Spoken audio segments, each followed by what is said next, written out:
आगामी 25 जुलाई को विकास संकल्प रैली होगी। ऐतिहासिक मेवात को मिल सकती हैं कई बड़ी सौगातें। जावेद एडवोकेट।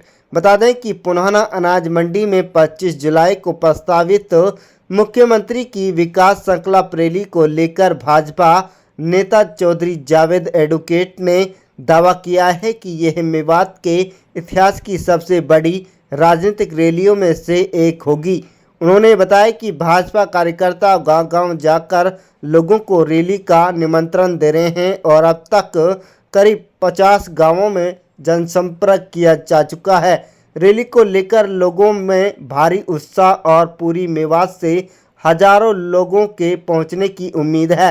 जावेद एडवोकेट ने कहा कि मुख्यमंत्री की इस रैली में मेवात के विकास से जुड़ी कई महत्वपूर्ण घोषणाएं हो सकती हैं। उन्होंने उम्मीद जताई है कि रेलवे लाइन, विश्वविद्यालय, नए कॉलेज, बिजली घर, बेहतर परिवहन व्यवस्था और सिंचाई परियोजनाओं से जैसी लंबे समय से लंबित मांगों पर सरकार बड़ा फैसला ले सकती है। उनका कहना है कि भाजपा सरकार क्षेत्र के विकास के लिए लगातार काम कर रही है। उन्होंने कांग्रेस पर निशाना साधते हुए कहा कि लंबे समय तक सत्ता में रहने के बावजूद कांग्रेस मेवात का अपेक्षित विकास नहीं कर सकी, जबकि भाजपा सरकार बिजली, पानी, शिक्षा और अन्य बुनियादी सुविधाओं के विस्तार पर तेजी से कार्रवाई कर रही है। वहीं उपचुनाव के सवाल पर उन्होंने कहा कि इस संबंध में अंतिम निर्णय पार्टी नेतृत्व और मुख्यमंत्री करेंगे तथा कार्यकर्ता हर स्थिति के लिए तैयार हैं। देखिए, जहाँ तक माननीय मुख्यमंत्री जी के आने का सवाल है, तो मैं तो आपके माध्यम से सभी को यकीन दिलाना चाहता हूँ कि ये रैली जो है एक ऐतिहासिक रैली होने वाली है। और जहाँ तक हमारी तैयारियों की बात है, तो हम गांव-गांव जाकर, घर-घर जाकर सभी लोगों को पार्टी के साथ जोड़ने के लिए और इस रैली में आने के लिए न्योता दे रहे हैं। और अब तक लगभग 50 गाँव में हम जा चुके हैं और सभी लोगों को रैली में निमंत्रण आने का हम दे चुके हैं। देखिए, माननीय मुख्यमंत्री जी का और खट्टर साहब का मेवात के प्रति विशेष लगाव रहा है और इसी लगाव की वजह से उन्होंने यहाँ रैली करने के लिए हमें समय दिया है।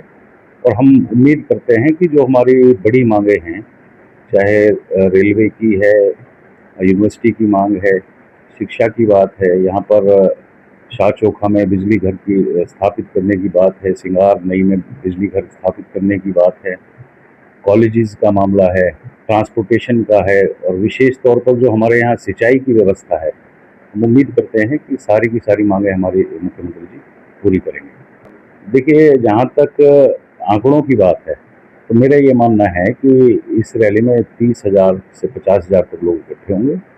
खाली पुनाना से ही नहीं बल्कि सारे मेवात के लोगों में माननीय मुख्यमंत्री जी के प्रति एक उत्साह है, उमंग है और हर हल्के से लोग यहाँ पर माननीय मुख्यमंत्री जी की रैली में शामिल होने के लिए आएंगे। और ये रैली आप देखिएगा इंशाल्लाह कि एक ऐतिहासिक रैली आज तक की रहेगी किसी भी पार्टी की।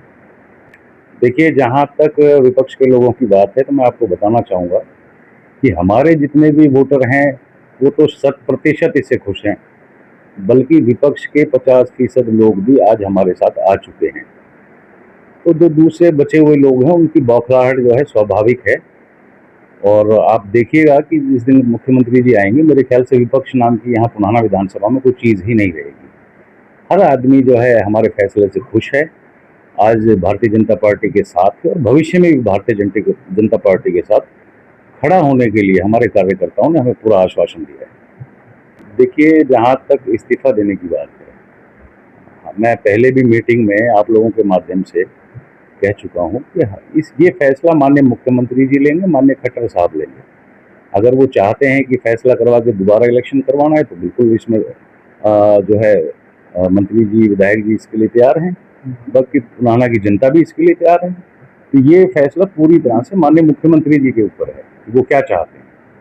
तो देखिए, जहाँ तक पुनाना विधानसभा की बात है, ये मेवात का सबसे पिछड़ा हुआ इलाका रहा है और मैं ये उम्मीद करता हूँ कि माननीय मुख्यमंत्री जी ने आश्वासन ही नहीं दिए बल्कि उन्होंने यकीन दिलाया है, और उन्होंने मुझे भी कहा है कि जावेद, किसी भी तरह से कार्यकर्ताओं को मायूस नहीं होने देना है।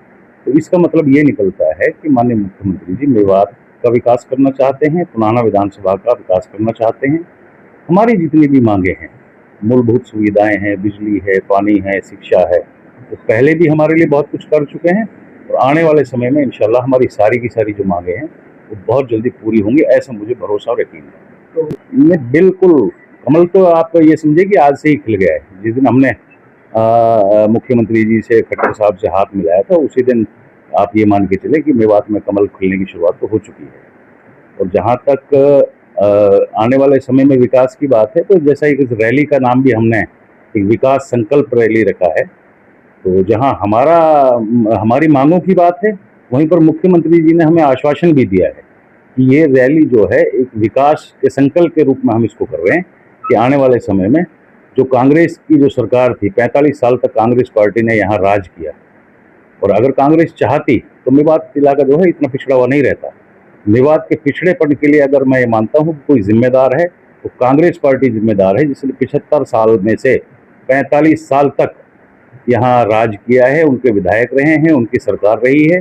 अगर वो चाहती, मुसलमानों का हित चाहती, मेवात का हित चाहती, तो आज मेवात देश का सबसे पिछड़ा इलाका ना रहता। जहाँ तक भारतीय जनता पार्टी की बात है, तो इनको तो आए हुए सिर्फ 12 साल सरकार में हुए हैं, और इन 12 साल के जो कार्यकाल रहा है, मेवात को बहुत कुछ दिया भी है, और आने वाले समय में हमें बहुत सारी उम्मीदें भी पार्टी से।